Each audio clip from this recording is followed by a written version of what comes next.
Hey there, Jessica. Hi, how are you? Doing good. Good to see you. Yes, nice to see you too.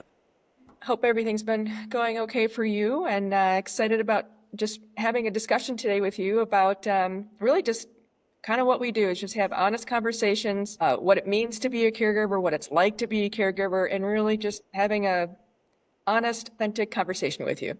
Sounds good. I've got plenty of questions for you, so can't wait to Okay, jump in. let's jump in.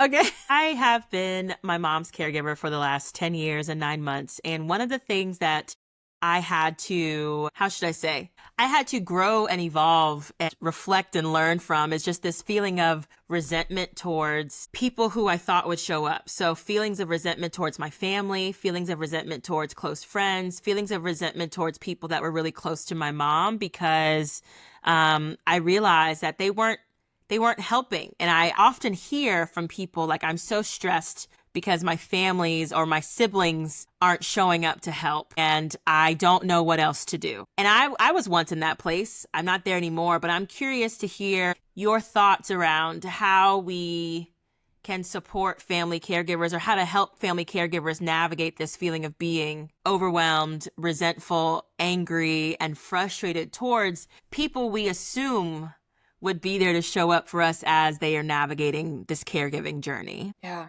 I mean, that there's a whole lot in that, and I'm going to start back because we need to unpack it from the beginning. And some of this it might not seem as relevant, but it will. And so why I'm saying that is because when I hear the word resentment, my thought goes to, well, first of all, let's define resentment. Resentment is really around having that feeling that someone purposefully wronged you or offended you, right? So I just want to make sure that we put that in the correct context because when I hear resentment, my thought to that person telling me that they're feeling resentful towards someone is, what's your boundary? So a resentment to me is about not being able to put your boundary in, making sure that someone doesn't cross your boundary, right? It's kind of like you have to take some accountability. Now, in saying that, with the context of caregiving and those feelings, how do you say someone wronged you when it has to do with caregiving? So I guess I'm just saying resentment is that the right word? Is anger, is Oh, guilt, is frustration? Go ahead. I'm going to pause. Does that no, make that's sense? so good. I'm using resentment wrong.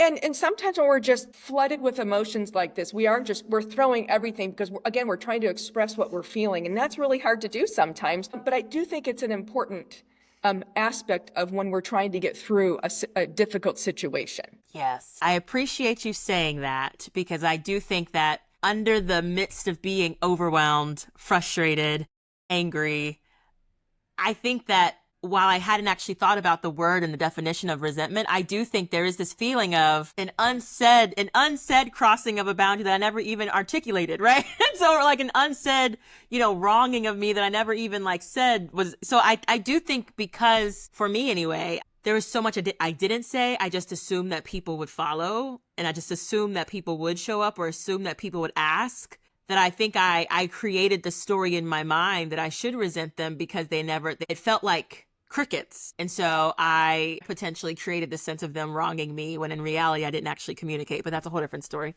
That's But important because we've talked about that before, and that you're going to see a theme. This will consistently come up just in life, but that we assume, and assumptions are, we know, not always right. Matter of fact, they're more often wrong because we build this narrative in our head because we just want people just to come and help us, but we don't necessarily express how they can help us, even though we mm-hmm. think that they should. And there might be sometimes, look, there could be sometimes that maybe maybe they really should know. Maybe, you know what I mean? So I don't ever want to take that away because I think there's truths in that. But I also think that we can't focus on that small segment or section of that because at the end of the day, we need support. We need to explain to our loved ones or our family, friends, neighbors, whoever, what type of support we need, how we need it, and how they can help. Mm-hmm. So Mm-hmm. that goes back to just kind of, I get triggered. We all have triggers. When I hear the word resentment, that's the first thing that pops in my head is, okay, you allowed someone to cross your boundaries. Let's talk about that because you think someone's purposely wronged you. Now you have to backpedal on that, right? You're going to look back at, about what that means. So let's get into the reality of most of this. Is there resentment? There could be. Maybe someone did wrong you purposefully, maybe. But I think it's more about that anger and frustration that you got dealt, your family got dealt a bad hand in this time of your life. You just got dealt a bad hand. So again, let's place the strong emotions like anger and frustration. Let's make sure that we know where we're targeting that, and then kind of work back from there. Does that resonate with you? Does that make sense? It does. It does. Okay, let's enter this into a different way. Okay. So I sometimes talk to family caregivers and even see it on social media where they say, I'm done with my family. I am so annoyed and frustrated by them. They better not sit next to me at the funeral, right? They don't get to cry and whine because they weren't there, right? And so like I am harboring so much anger and frustration because no one helped me when I was overwhelmed and carrying the large weight of caregiving for however long it might have been for their person. Yeah. What's your reaction to that? And how do you help a caregiver navigate through those feelings, both during and after their caregiving journey? Yeah, let's start with during, right? So again, I think identifying the source of where the anger and argument with that family member is coming from, right? So that way we can then identify, is it something that I'm not communicating? What's going on with them? Maybe, they have something going on where they emotionally are getting triggered. Now, it's not to say, well, okay, you're having a hard time with this, so you get a pass. Well, I'm having a hard time with it too, and I don't get a pass, right? So I think it's just a matter of understanding where that friction point is with that person, and then being able to have a open dialogue, almost just like this, like, I know you are scared, so am I, but I'm there 7 days a week and you're not. So can you help? Let's discuss this. Now that can be really hard because people are not used to talking like that.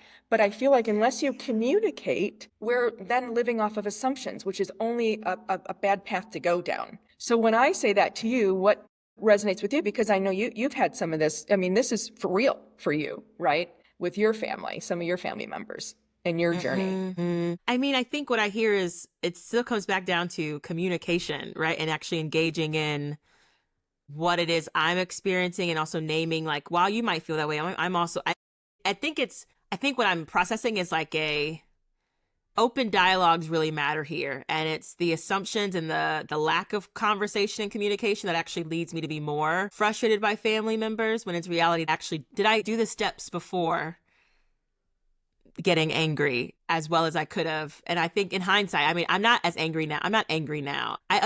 Here's what I'll say is that I, Jessica, understand the realities of life and the burdens that other people are carrying in their own stresses and struggles. And I, Jessica, did not see, nor was I looking at my uncles and aunts and family members as people who had their own issues. At the beginning of this caregiving journey, all I felt was, you have a sister and you haven't come down to visit her. You have a sister and you stopped calling. You have a sister and you only come for holidays and only stay 20 minutes. Like, I only saw the things that they were doing to us without looking at them as full humans with their own responsibilities and struggles. And little do I know, like, fast forward, now that I'm no longer angry towards them, I realized that they themselves were navigating health issues with their own spouses. They themselves were navigating their own family issues. And I was so blind to it because all I could see was my problem, my issue, my frustration. But I share that in this context because it wasn't until I was able to pull myself out the weeds that I was able to be less angry, and that I was able to actually see the bigger picture and recognize I had a responsibility to communicate clearly, to actually name what I needed from them and that I needed them more often, and that needed to look how they could receive it versus, in the beginning, it was like, why aren't you reading my mind? Why aren't you just helping? Why, like, a whole bunch of assumptions. So yeah, I named that in a sense of like, yeah, I don't think that I did the steps of communicating well, but I just went straight to anger because they weren't communicating the way that I wanted them to, or that I needed them to. 100%. When you were talking about that journey for you, that time, my mind went to, yes, anger and why this is your sister. But what I heard Disappointment. Disappointment, loneliness. Yeah. I mean, really, it seems like that's so cliche because we know that happens, but because here's a question. What if you had 3 people in your family that you really think should have been there? Uncles, aunts, doesn't matter, right? Friend, whoever. But what if you had neighbors and cousins or other people that were really in it with you, like coming over multiple times a week? would you still have that same sense of frustration towards those particular family members? Or is it because they're the low-hanging fruit? Those are the people, if anybody, these are the people that should do it.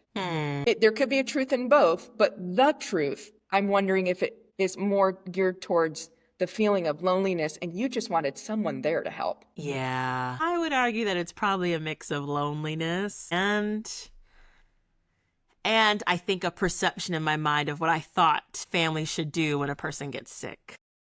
Yeah. And so I think it's loneliness and a feeling of being let down. Yeah, you're right, that disappointment. How you defined family wasn't coming to truth from what you thought. Yes. And to your point though, I do think the moment that I opened my eyes to all the people who were showing up for us and who were helping us, you realize like, okay, I have to redefine what family and friends and who shows up for us, like what that looks like.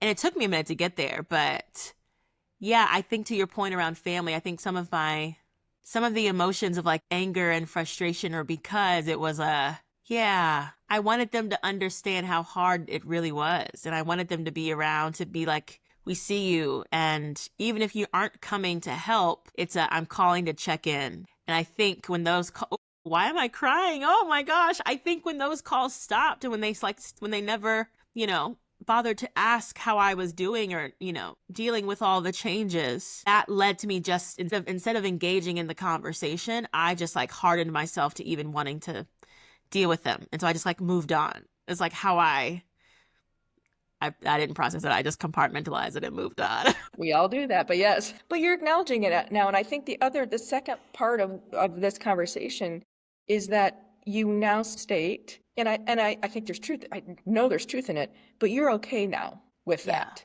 Why? What magically happened that you now are okay? I think I was able to pull myself out of the blinders of my caregiving journey. I think because now that, it's been 10 years and I have a bigger perspective of the things that matter most to me and my mom right now, one. But then two, I think I can see beyond my nose and I can see the reality of like, sometimes people aren't showing up because they don't have the capacity to show up for you.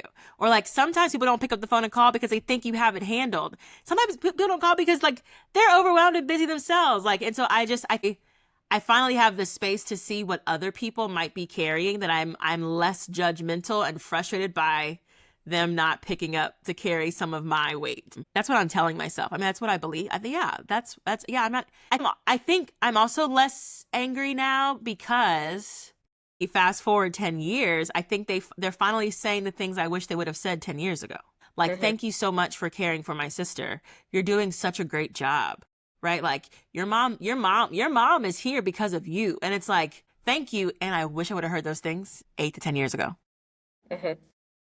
But they're finally saying, and I think they realize how difficult caregiving is because they themselves have stepped into the caregiving role. And so I think there's like a mutual empathy and understanding now that wasn't there before that allows me to see them as humans, I would say. I think that's beautiful. I think that we have to get to that journey. And I think that it sounds like you have like the emotional bandwidth to receive and accept that, because, we always look back and, I always say if we're thinking the same way at 35, by the time we're 40, something's wrong. We should be looking at our experiences and adjusting to those and understanding those for a clearer understanding of what's ahead and how to manage it, right? So this experience, as difficult as it is, as it was, and as it still is, it's going to help you in the future. But let's go back to those moments where you didn't necessarily have the emotional bandwidth to deal with it. All you knew is that you wanted help, or you wanted some form of help. And again, I go back to define help. Because it went from, I just need someone to help me with my mom, to if you just would have called and said, thank you so much. Yeah. Those are two completely different things. Yeah. Okay, Linda. But at the time, we see what's in front of us. And it's easier to see something and want to fix it as opposed to dealing with what's going on in here, because that's harder to deal with. And so we project out. Go ahead. That's a word. Caregivers need to hear that. That is it. That's so true, Linda. Oh my gosh. Yeah.